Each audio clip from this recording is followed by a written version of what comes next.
Bonjour tout le monde, c'est Charles Montigny pour le Keb GPT Podcast, le podcast où on parle d'intelligence artificielle appliquée que du concret.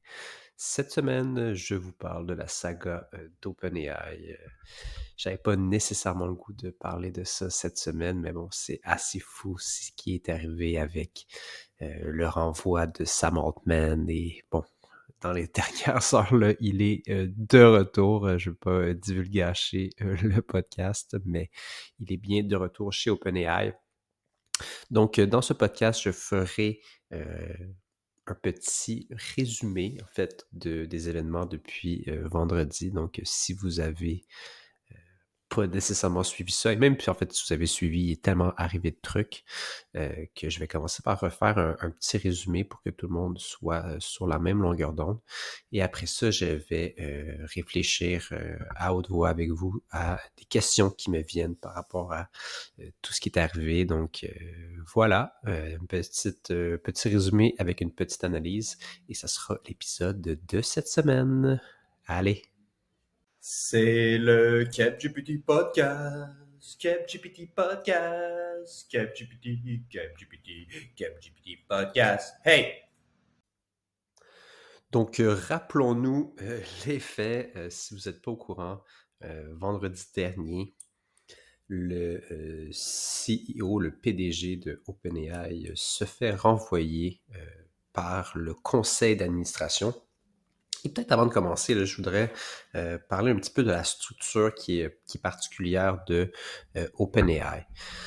Donc, OpenAI était à la base, en fait, une initiative, entre autres, de Elon Musk pour venir créer une intelligence artificielle générale, donc un AGI en bon français, avec une entreprise à but non lucratif qui était open source. L'idée, en fait, de créer cette intelligence artificielle de manière open source, donc le nom OpenAI. Et cette structure était une entreprise à but non lucratif. Euh, Ce qui est venu à être changé, entre autres, justement par Sam Altman, Sam Altman qui est aujourd'hui de retour, en fait, le PDG d'OpenAI, mais disons, au début de l'histoire aussi, il était le PDG d'OpenAI. Et Sam Altman vient en fait créer une autre entité qui est une entreprise incorporée. Là, je ne connais pas exactement le, le type d'incorporation aux États-Unis, mais une entreprise à but lucratif. L'objectif étant d'être capable de lever des fonds parce que pour créer cette intelligence artificielle euh, générale, ça prend beaucoup d'argent. Bon, de l'argent, pourquoi? Pour entraîner les modèles, entre autres, donc du pouvoir computationnel et pour engager des gens. Aujourd'hui, on parle de 800, presque 800 personnes chez OpenAI. Donc, c'est quand même pas mal de gens, considérant que certains sont payés à la hauteur de 1 million de dollars US par année. Donc, revenons aux faits. OpenAI, à la base, une entreprise à but non lucratif qui crée une entité à but lucratif et dont la majorité d'entreprises appartient la majorité d'entreprises à but lucratif appartient à l'OBNL. Et c'est pourquoi aussi les sièges de l'OBNL, les sièges d'entreprises à but lucratif appartiennent exclusivement à l'OBNL. Une chose qui était surprenante, en fait, c'était de voir que Microsoft, qui est venu par la suite devenir investisseur et dont l'entreprise à but lucratif appartient à la hauteur de 49%, n'a aucune place sur le conseil d'administration. Donc, on aurait pu s'attendre à, bon, 49%, on aurait pu s'attendre à quelque chose comme 7 sièges et que Microsoft en ait 3. Ou 6 sièges et le président vient en fait d'OpenAI et bon, peut trancher quelque chose comme ça, mais dans les faits, la composition du conseil, qui va être importante pour la suite, était la suivante. Donc, Sam Altman, le PDG, et bon, membre du conseil et cofondateur. En tout cas, ça, je suis pas sûr s'il est venu juste un petit peu après, mais bon. Après ça, Greg Brockman, qui est lui-même cofondateur et qui était chairman et président du conseil, qui est aussi, en fait, qui travaillait activement dans l'entreprise comme ingénieur. Ilya Sutskever, qui est le scientifique en chef chez OpenAI, cofondateur aussi sur le board. Et après ça, Adam D'Angelo, qui est président directeur général de Quora, donc la plateforme de questions-réponses, qui va venir aussi être important dans l'histoire par la suite. Et deux autres membres externes à OpenAI, dont j'oublie le nom, mais qui sont un petit peu moins importants. Donc, maintenant qu'on a discuté de tout ça, on comprend un petit peu mieux la composition du conseil. Ce qui est arrivé vendredi dernier, donc concrètement, là, on parle ici de vendredi le 17 novembre 2023, si vous voulez l'écouter un petit peu plus tard dans le futur. On apprend que Sam Altman a été remercié de ses services par le conseil d'administration. Ce qui est une surprise totale, disons, parce que il y avait 10 jours auparavant, il y a eu le Dev Day, donc la journée pour les développeurs où on a sorti des produits qui semblaient incroyables et qui, dans les faits, étaient très avancés par rapport à la compétition. Donc, on peut penser à Google qui est encore à la ramasse, en fait, à chaque fois, on dirait. Ils sont 2 coups en retard sur OpenAI. C'est assez fou de voir que Google est aussi en retard, là.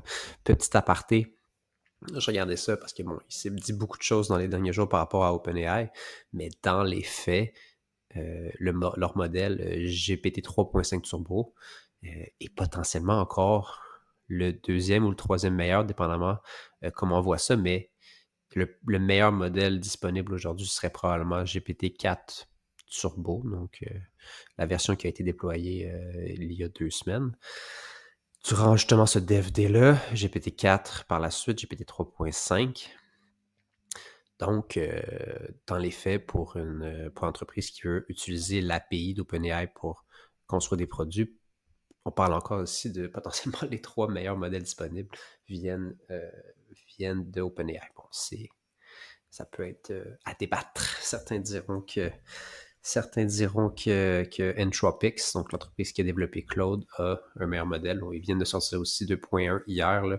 Ça serait pour un autre podcast. Ceci étant dit, juste pour finir le loop sur Google, eux ont une très bonne infrastructure pour déployer leur modèle et tout, Palm 2, mais ce modèle-là, dans les faits, est probablement moins bon que le 3.5 Turbo de OpenAI. Donc, revenons à nos moutons. Le PDG Sam Altman est renvoyé à la surprise totale après justement ce Dev Day-là qui avait paru aller si bien. Et Mira Muretti, la CTO, donc la directrice de la technologie, est nommée CEO par intérim. Jusqu'à temps, disons, qu'il retrouve un nouveau PDG. Aussi, Greg Brockman, qui était président du conseil, et perd ses fonctions sur le conseil, mais est invité à rester dans l'entreprise, ce qui est important, parce que c'est potentiellement lui là, qui a les mains dans le code jusqu'à un certain point. Et la légende dit que lorsque GPT-4 aurait été fini d'être entraîné, il était comme pas utilisable, il marchait très très mal, et qu'il aurait passé une semaine dans son sous-sol à jouer avec, et à la fin, il aurait réussi à faire quelque chose avec. Donc, un personnage très important chez OpenAI. Quelques heures après, par contre, on apprend justement que Greg ne souhaite pas rester. Donc, il leur dit il explique que si Sam est parti, de comment ça a été fait aussi, parce qu'il va revenir sur Twitter, détailler un peu comment ça s'est passé. Donc, rapidement, vendredi midi à peu près, heure du Pacifique, Sam Altman va être invité à venir sur un Google Meet par Ilya Sutskever, qui est potentiellement la tête derrière ce coup d'État chez OpenAI. Donc, il va être invité à venir sur un meet. Dans le meet, il y a tous les membres du conseil. Il va être remercié. Et par la suite, quelques minutes plus tard, Greg va se faire apprendre la nouvelle de la même manière sur un Google Meet. Ce qui est assez marrant, disons, parce que, comme je vous ai dit précédemment,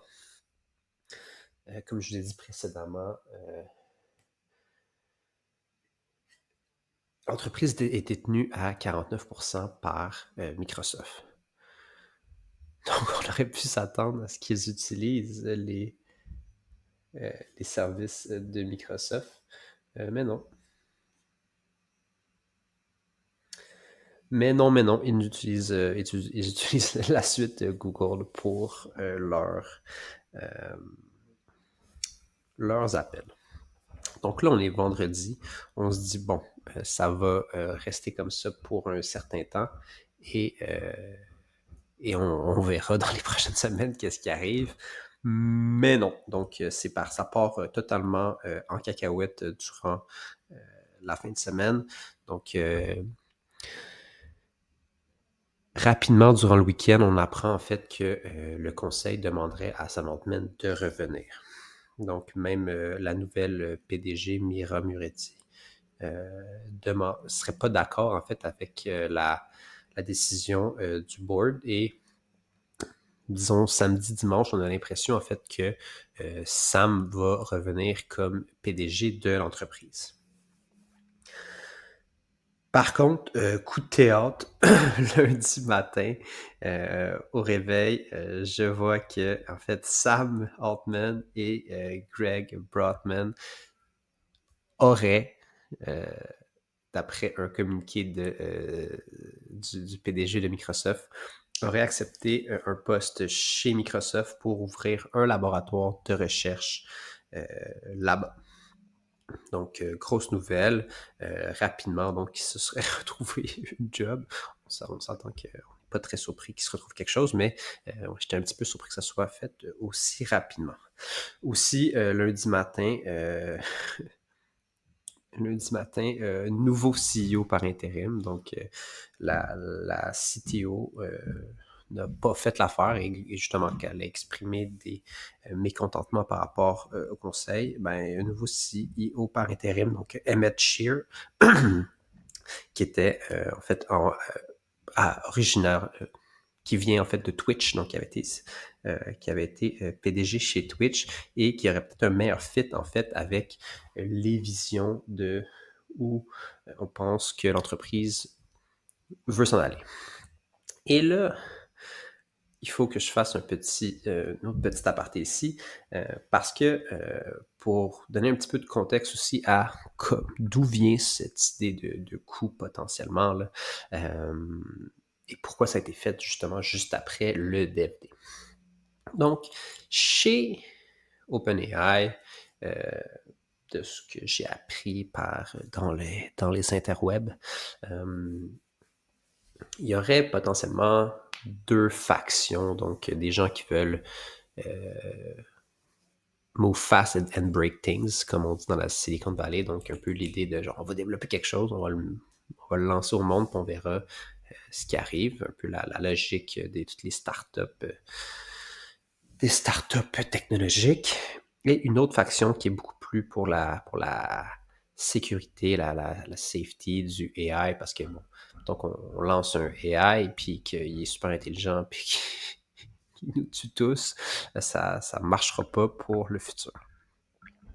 Et bon, donc ces deux tribus-là, disons, à l'intérieur d'OpenAI, et Ilya Sutskever qui serait du côté de la prudence, et Sam Altman veut créer des produits, il veut que le monde les essaie, et c'est un peu sa vision de comment on peut s'adapter en fait à l'intelligence artificielle. C'est pas d'un coup arriver avec un modèle qui est hyper intelligent, mais plutôt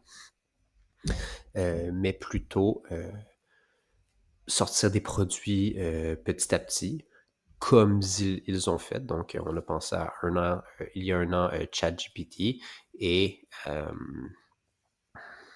plus récemment, c'est ça, là, les GPTs, le Assistant API, donc tous des produits qui nous permettent de créer en fait des intégrations avec l'intelligence artificielle de plus en plus facilement.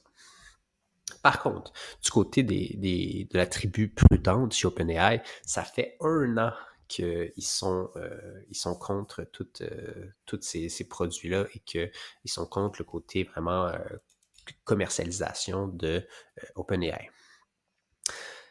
Pourquoi? Ben, entre autres parce que avec le succès de ChatGPT, il y aurait eu un besoin de serveurs. Donc, on peut penser que ça prend beaucoup de jus, là, rouler tout ce monde-là qui font des poèmes sur des pets sur ChatGPT. Donc, ça leur a demandé plus de jus de serveur. Et comme ils ont un jus de serveur limité, ben, ils auraient enlevé, en fait, des ressources à des équipes de recherche. Et ça n'aurait pas plu à tout le monde. Donc ça, c'est dans la dernière année. Et là, la cerise sur le sundae aurait été au DevD. Donc, durant le DevD, le fait d'annoncer des produits tels que les GPTs et le Assistant API, donc de s'enligner vers créer des agents autonomes sur le web, ben là, ça aurait été la goutte qui fait déborder le vase. Ilya Sutskever se serait dit, peut-être, là, on ne sait pas vraiment encore ce qui s'est arrivé, mais c'est une hypothèse, se serait dit, on s'enligne vraiment mal par rapport à ce qu'on s'est dit à la base. Donc, l'idée de créer OpenAI pour créer un agent intelligence artificielle générale de manière la plus sûre possible. Donc, de le lancer aux gens comme ça, ce ne serait pas la manière la plus sûre de faire les choses.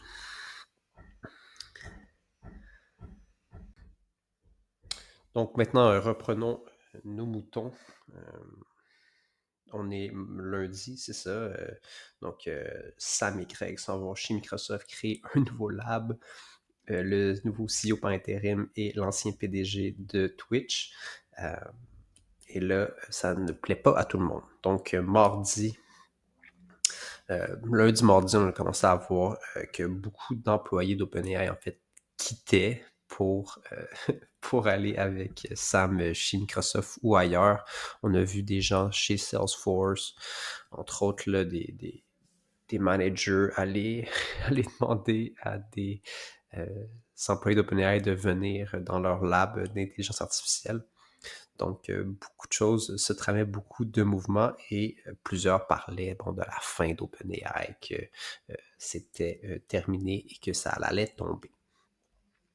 Mardi, j'ai vu 90% des employés d'OpenAI auraient signé une lettre pour que le board, le conseil d'administration démissionne face à ce qui était arrivé. Et là, la situation n'aurait pas pu être aussi plus tendue, disons, chez OpenAI, qui aurait pu perdre, en fait, la grande majorité de ses employés pour aller chez Microsoft. Ou ailleurs, en fait, ces employés-là auraient démissionné. Et là, ça posait des questions par rapport à la mission du board de la tribu de prudente, justement, parce que si cette éventualité-là serait arrivée, la problématique qu'on aurait pu voir, c'est qu'en fait, la super intelligence n'aurait pas été créée justement à l'intérieur d'OpenAI, où il y a des règles justement du fait que l'entreprise appartient majoritairement à l'organisme à but non lucratif, mais aurait plutôt été créé par un géant de la tech, Microsoft. Donc, l'objectif aurait été, en fait, tout gâcher. Et là vient l'apogée, disons, de cette saga. Donc, le retour de Sam Altman. Donc, en ce moment, moi, je suis en Europe et en me levant ce matin vers 3 heures du matin, heure de l'Est, ou minuit, heure du Pacifique aux États-Unis. Je vois que Sam Altman, donc OpenAI, aurait sorti un communiqué du fait que Sam Altman serait de retour et qu'il y aurait une formation d'un nouveau conseil d'administration. Donc, premièrement, on n'a pas de nouvelles par rapport à Greg Brockman. On pourrait s'attendre à ce qu'il lui aussi soit de retour, mais rien d'officiel à ce niveau. Aussi, c'est ce nouveau conseil qui semble être créé avec uniquement 4 personnes, dont Sam Altman, Adam D'Angelo, qui était déjà sur ce conseil-là à la base. Et c'est lui potentiellement qui aurait en fait négocié le retour de Sam. Donc, il serait peut-être le joueur qui aurait tout réparé. Et Brett Taylor, qui est en fait l'ancien CTO de Facebook, qui aurait créé Google Maps, qui aurait été chairman chez Twitter et sur le conseil d'administration de Shopify. Donc, beaucoup de connaissances pour ce Brett. Donc, nouveau conseil ce matin, et on s'en serait à ce serait le tour d'horizon qui se serait passé depuis vendredi. Donc, on revient vendredi, le renvoi, nouveau PDG, Mira Muretti, qui est ancienne CTO. Greg Brockman, qui était sur le board, se fait retirer du board, mais peut rester. Il quitte. Durant le week-end, le board demande à Sam et à Greg de revenir. Ils disent non. Lundi matin, le PDG de Microsoft dit qu'il les a embauchés.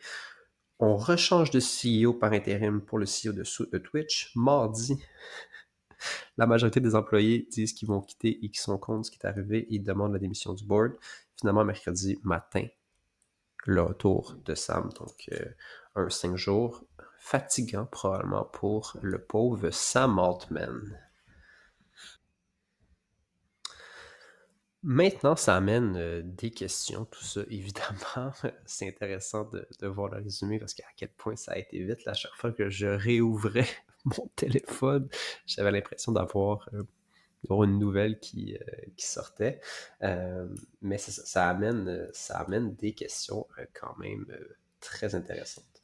Premièrement, est-ce qu'il y a un danger imminent chez OpenAI? Donc, compte tenu de cette un peu dualité dans l'entreprise et du renvoi de Sam Altman, est-ce que ça veut dire qu'ils ont créé en fait le prochain modèle, là, disons le preview de GPT-5 est hyper puissant et les gens qui demandent la prudence ont peur de ce qui va arriver?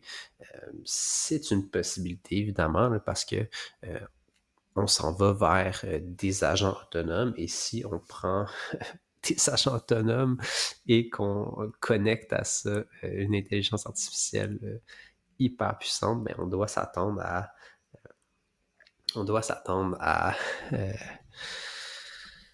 des problèmes ou du moins des risques. Donc, c'est une première question qu'il faut se poser. Qu'est-ce qui arrive sous le capot chez OpenAI qu'on ne connaît pas? Maintenant, deuxième question. Comment on peut aligner justement cette intelligence artificielle-là, considérant que 6 personnes sur un conseil d'administration ne sont pas capables d'être totalement francs et alignés? Donc, on se rappelle là, que l'objectif d'OpenAI est de créer une intelligence artificielle générale qui bénéficiera à toute l'humanité. Donc, un dictateur bienveillant jusqu'à un certain point, là. Pas nécessairement un dictateur, là, mais un outil là, hyper intelligent qui pourra aider tout le monde. Et pour cela, on parle souvent de super alignement, donc on doit vraiment programmer dans cette intelligence artificielle les valeurs humaines et pour s'assurer qu'ils soient alignés, c'est ça, avec les désirs de l'humanité, mais les désirs de qui? Les désirs des hommes blancs millionnaires de la Silicon Valley, est-ce que c'est les mêmes que les désirs de d'autres gens? C'est dur à dire, et on a vu une problématique. Donc, on est nous-mêmes, quand je dis nous, en fait, OpenAI n'est pas capable de s'aligner à l'interne. Alors, comment aligner cette super intelligence? C'est une question qui reste entière. Maintenant, que va-t-il arriver à OpenAI? Donc, dans les derniers jours, on dit beaucoup de choses, là, comme que c'était la fin, qu'OpenAI allait être vendu pour ses pièces, donc que Microsoft allait finalement tout racheter et que les gens allaient travailler là-bas. Donc, c'était la fin, que la marque ChatGPT n'était pas assez forte pour être capable de soutenir tout ça. Maintenant, est-ce que ça va redevenir business as usual? Potentiellement, mais bon, c'est sûr que ça va pas avoir été une semaine de travail très productive du côté d'OpenAI. Donc, compliqué. Ça, c'est sûr que ça va peut-être ralentir un petit peu la progression, mais on doit s'attendre à un retour, je pense, à la norme dans les prochaines semaines. Maintenant, une chose qui m'a aussi pas mal surpris, c'est la rapidité à laquelle Sam Altman et tout ce monde-là prenait des décisions. On dirait qu'ils n'ont pas dormi depuis 5 jours. Là. Honnêtement, si je me faisais renvoyer comme PDG d'une entreprise comme OpenAI, je prendrais la semaine pour réfléchir à tout ça. Là. Je me ferais pas réembaucher 48 heures plus tard par Microsoft pour finalement retourner. Donc, c'est plus un point personnel, là, mais c'est quand même bizarre de prendre des décisions aussi rapides et finalement de ne pas les faire. Là, on dirait que c'est très émotif, là, tout ce qui s'est passé et que ça ne venait pas beaucoup de la raison. Finalement, on finit ça sur plus un gag qu'autre chose, là, mais qu'est-ce qui fait que Google Meet et Google Workspace, parce qu'on peut s'entendre aussi que chez OpenAI, ils utilisent Google Docs, Google Sheets et tout. Pourquoi c'est si mieux que Microsoft Teams, considérant que Microsoft a 49% de l'entreprise. Donc voilà, c'était un petit retour sur la saga d'OpenAI qui est potentiellement finie, potentiellement que non. On va probablement apprendre beaucoup de trucs sur qu'est-ce qui s'est passé et des tensions à l'interne qui ont mené à au renvoi et à la réembauche de Sam Altman. Et voilà, donc c'était l'épisode de cette semaine et je vous dis à la prochaine! Merci d'être resté jusqu'à la fin de cet épisode du KebGPT Podcast. Si ce type de contenu vous plaît, abonnez-vous. Je sors un épisode par semaine. Si ça vous a vraiment plu, vous pouvez évidemment le partager à des amis, à des collègues, à de la famille. Ça fait extrêmement plaisir de partager la bonne nouvelle.